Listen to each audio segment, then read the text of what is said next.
This is Autoline Daily, the show dedicated to enthusiasts of the global automotive industry. Yesterday, we reported that pension funds in the US and the EU want Akio Toyoda thrown out as chairman of Toyota because he's been dragging his heels on supporting EVs. Well, today, Toyota unleashed a torrent of information about its new EV efforts that are being developed under its new business unit called the BEV Factory. Here's the highlights. Toyota is shifting more than half of its R&D budget away from ICE technology. It's working on different battery chemistries and shapes, including square batteries that will deliver 1,000 kilometers of range, or about 620 miles. They'll charge from 10 to 80% in less than 20 minutes. Toyota is developing LFP bipolar batteries, where an electrode acts as both the anode and cathode, and that will offer 20% more range than today's LFP batteries, will cost 40% less, and will charge from 10 to 80% in under 30 minutes.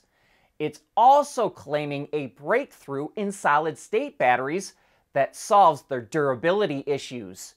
And the all-solid-state ones will charge to 80% in less than 10 minutes. Toyota says it wants to offer customers all these different kinds of batteries so they can choose lower cost or higher performance. It will also use silicon carbide chips in its battery inverters for higher efficiency. And the efforts go way beyond batteries. It's also using hypersonic rocket technology to improve the aerodynamics of its EVs. Toyota says it can hit a coefficient of drag of only 0.1. Today's best cars are around 0.2. It's shrinking the size of the rear E-axle so it can lower the roofline for better aero and not sacrifice any rear seat headroom. Like Tesla, Toyota will use gigacastings to make its EVs and says they will be made from only 3 main components. It's going to get rid of moving assembly lines in its factories and will use self-guided shuttles for far greater flexibility. Put it all together, and Toyota says it can cut its EV production lead time, its manufacturing processes, and its investment in half. Also, like Tesla, the BEV factory will have all of its people in one location, all reporting to one leader to improve communication and slash the time it takes to make decisions. By 2030, Toyota expects to be making 3.5 million BEVs a year, 1.7 million of which will be from the BEV factory. As we also said yesterday, there's a snowball's chance in hell that Akio would ever be removed as chairman just because some American and European asset managers are complaining. But in Japan, saving face is embedded deeply in the culture. So even if a small fraction of Toyota shareholders voted to remove him, it would be deeply embarrassing. Since the shareholders' meeting is tomorrow, no doubt Toyota wanted to release all this information today to convince everyone that the critics don't know what they're talking about. GM says it's committed to an all-electric lineup by 2035, but it's investing heavily in its IC vehicles, which will bring in the profits needed to pay for those EVs. Over the last week, GM announced $3 billion in investments to upgrade plants in North America that produce light and heavy-duty pickups and SUVs. Reuters estimates that GM will produce those models for the next 10 to 12 years and could earn as much as $50 billion in profit during that time. And GM's plant in Arlington, Texas, which builds its full-size SUVs, is considered the most profitable plant in the world. According to an auto analyst at Benchmark, last year that plant generated $25 billion in revenue and $4 billion in EBIT, which is nearly 30% of the company's total EBIT. And remember, GM also announced earlier this year that it's investing about $1 billion to build new engines that will go in a lot of those vehicles. At Schaeffler, we pioneer motion. electrifying mobility, manufacturing smarter, reducing CO2 emissions, making energy production clean. Schaeffler pioneers motion to advance how the world moves.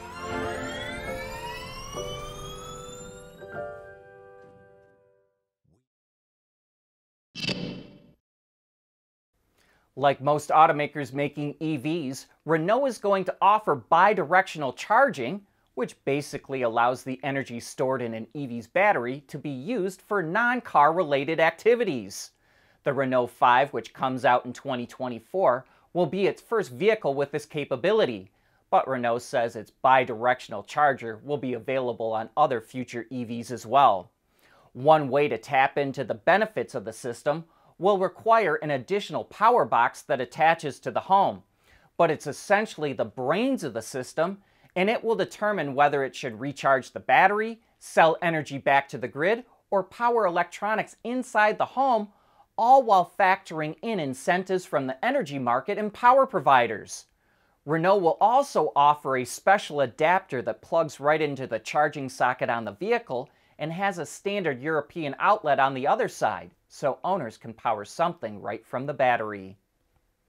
Ford has said it plans to make 2 million EVs a year by 2026, and a good chunk of those are going to come from its newly opened Koln Electric Vehicle Center in Germany.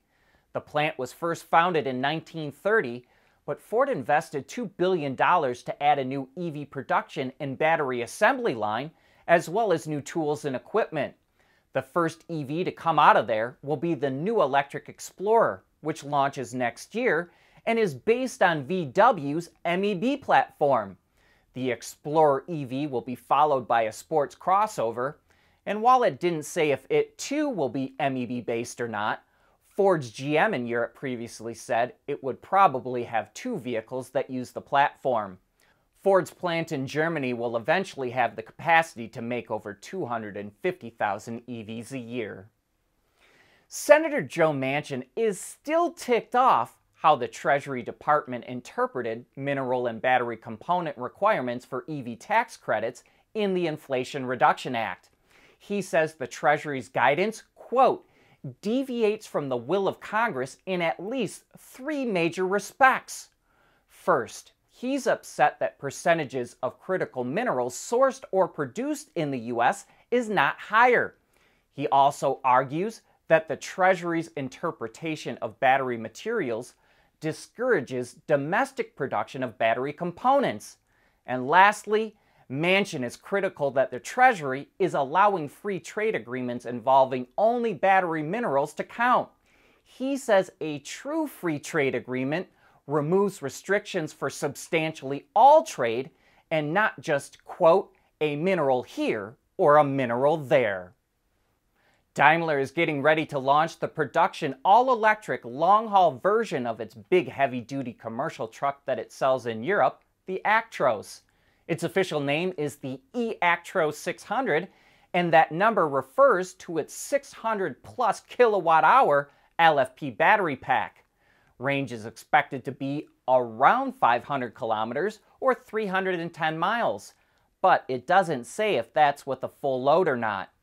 The truck utilizes an 800-volt architecture, which will allow that big battery to charge from 20 to 80% in well under 30 minutes when using a charging station with an output of about 1 megawatt. The e-Actros 600 also features a new in-house developed e-axle that combines two electric motors for 600 kilowatts of output or over 800 horsepower. Daimler says it put the truck through the same durability tests that it does with its diesel trucks. Mercedes-Benz has set a goal of having a net carbon neutral new car fleet by 2039, and to help meet that target, the automaker has made deals with several steel producers to supply it with green steel. Within this decade, Mercedes plans to use more than 200,000 tons of CO2-reduced steel annually. Steel production creates a lot of CO2, and it accounts for up to 20% of the total CO2 emissions in the production of an EV. And that brings us to the end of today's show. Thank you for tuning in.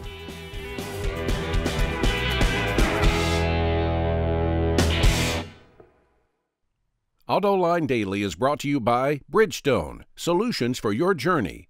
Intrepid Control Systems, over-the-air engineering, boost your game. And by Schaeffler, we pioneer motion.